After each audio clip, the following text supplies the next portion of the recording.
We have breaking news in the NHL. The Edmonton Oilers have a new general manager, and it's Stan Bowman. We'll discuss what this hire means for the club coming up next.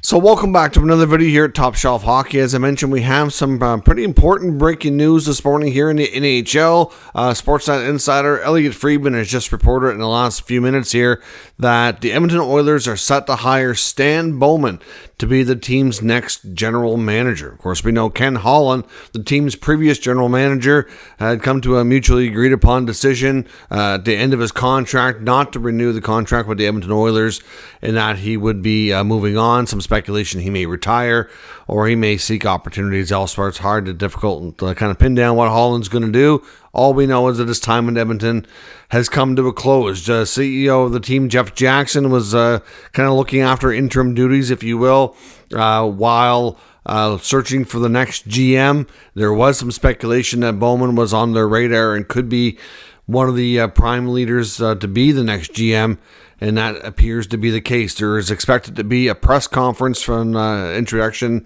here from the Oilers a little bit later today, sometime in the next few hours, and we'll get their take on why he was the right guy. Of course, Stan Bowman, longtime member of the Chicago Blackhawks, worked with the Hawks organization from 2005, I believe it was, all the way up to 2021. Of course, he was one of a few people who ended up losing their jobs and was essentially forced to resign over the whole Kyle Beach situation where sexual abuse was covered up by the Chicago Blackhawks organization, and they were, they paid a big fine to the NHL. Several people, including Bowman, Joel Quenneville, Al McIsaac, all were, ousted of their jobs in the NHL and are just recently here by Gary Bettman reinstated to have an opportunity to come back and work in the league. Of course, there was recently a statement as well by Sheldon Kennedy of the Respect Group. Sheldon Kennedy, obviously, one of the most respected people in the, when it comes to dealing with this type of stuff, an abuse survivor himself, had done extensive work apparently with Bowman, was willing to make a public statement, putting out an endorsement saying that he believes that Bowman had learned and changed and did lots of things to prepare himself to be what he felt to be eligible to return to the league. I was still a little reluctant to feel that way, but having Sheldon Kennedy make that statement, I guess, it made me feel good knowing that Sheldon Kennedy was okay with it because, like I said, he's one of the people that are, leaders in dealing with this kind of stuff, and if he thinks it's okay, then I was like, okay, well, maybe I can get around this, but it's just as...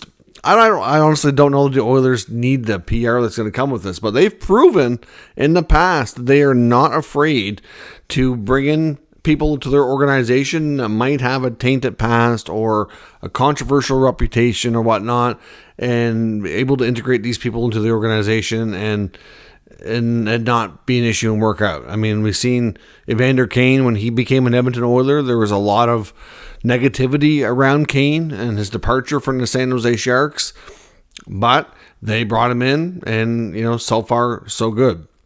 So we'll see what they have to say. Of course, Bowman did have a lot of success with the Chicago Blackhawks. Some people still think he's very much an overrated GM, in that even though his teams were successful, that a lot of the work to make those teams where they were was done prior to him getting the GM job, and that he kind of really didn't manage to cap very well. Leading into that, they obviously lost a lot of players along the way. As they won, they would have to, but that's common. That's tough. As players and teams become successful, they get rewarded, and obviously, he handed out some big time contracts. Not all of them worked out, clearly. But like I said, he put in his time with the Blackhawks as a director of player personnel. Then he moved to AGM, assistant GM, and then to the GM himself as well. So 3 Stanley Cups on his resume. Of course, his dad is Scotty Bowman, one of the greatest NHL head coaches of all time. So the Bowman name does have a lot of respect around the league. But like I said, with Edmonton, there's been some talk of guys like Jason Botterill maybe being in the mix, or Mark Hunter. But then there was some talk that they wanted a more experienced GM. Botterill does have experience, but not a lot. Has spent more time as an assistant than a full-time GM himself. Short stint in Buffalo, and obviously that didn't go the greatest. But certainly, like I said, Bowman's a controversial guy because of everything that went down to Chicago. Like I said, with the team coming off a Stanley Cup final appearance where they lost in Game 7, they made a lot of great moves early in the offseason to position themselves to possibly make another Stanley Cup finals appearance. They're already the favorites amongst many of the betting sites across North America to not only repeat as Western Conference champions and making a final appearance, but to probably win the 2025 Stanley Cup.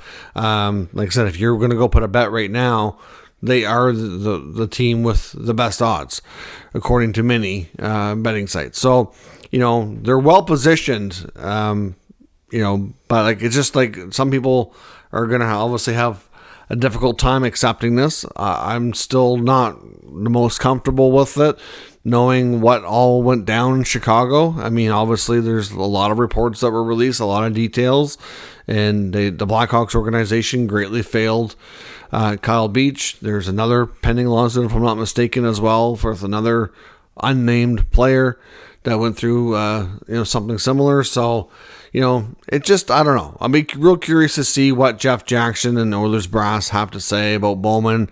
Is there nobody else that you could have hired that would have similar credentials or do just as good a job that doesn't bring all that with it? I mean, you can make an argument that these guys have learned and they've done lots of work and understand how they failed Kyle Beach and what could have been done different and all those things. It still doesn't sit the greatest with me that you can still get another chance. Like, is there nothing else they can do for employment? I don't know. I'm still kind of on the fence about this hire. I'm all about, getting another opportunity. Like, it's not that I don't believe in second chances. I absolutely do. And there's lots of scenarios around the league where I've, openly cheered for people to have a second chance and hope for it to be more successful. But this is just a unique situation. It's just hard to cheer for somebody after, being involved with a team that essentially covered up abuse. So, obviously it's a tough thing, but at the same time, he does have a good resume. And I'm going to be very curious to hear the comments from the Oilers and their brass. I'm sure owner Daryl Cates is going to be involved here, Jeff Jackson, to see what they say, to why they're comfortable with this, and why he's the best candidate on the market. So let me know what you think of the Oilers hiring Stan Bowman as their next general manager of the hockey club. Let me know your thoughts in the comments. We'll discuss further. If you're new to the channel, make sure you subscribe and stick around. We'll keep you up to date with all the news, rumors, and analysis of all 32 NHL teams. Thank you for watching. I will catch you next time.